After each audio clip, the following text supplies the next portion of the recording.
Ngayon pa lang sa kauna-unahang pagkakataon na hindi nagagamit ng calculator ang mga Flying Titans upang kumputin ang kanilang total points kung nakapasok ba sila sa semis. Isang malaking kaluwagan sa kanilang dibdib ang di na iniisip yon at naghihintay na lamang kung sino ang kanilang makakatunggali sa semis.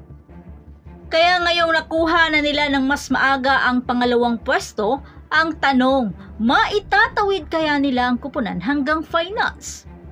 Sinong pangit?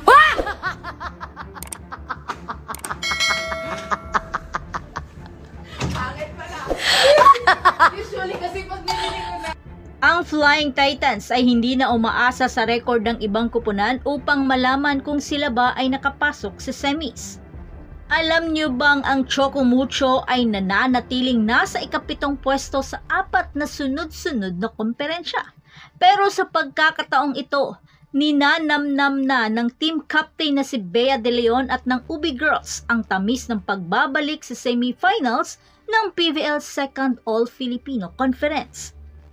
Pinalakas ng Flying Titans ang kanilang paghawak sa number 2 spot matapos walisin ang Jewel Floor Defenders noong Martes. Ito ang kanilang ikasyam na sunod-sunod na panalo at si BDL ang nanguna sa kupunan na nagpakawalan ng 13 points including 6 attacks, 5 blocks at 2 service aces. At malaki ang tuwa sa pagsiguridad nila sa pangalawang pwesto para sa semis. Ika nga ni BDL, ang tagal namin tong hinintay sa totoo lang. It's been for almost 5 years na this has always been part of the goal. Tinukoy din ni De Leon ang malaking pagkakaiba sa pagitan ng pagiging nasa itaas at ang paghabol sa mga panalo sa ibaba. Di na kami nagbibilang, umaasa sa ibang team na talo. Yung bilangan na ganun, we always depend on points lalo pag naghahabol sa spot na pang-apat. Saad ito ni Bea De Leon. At ngayon, tinatanong kami kung namimili ba kami ng kalaban. Nahihiyang saad ito ni Bea pero mas importante sa kanya ang statement na it's fun to see and to be with the team through ups and downs. I'm just so thankful that we're here.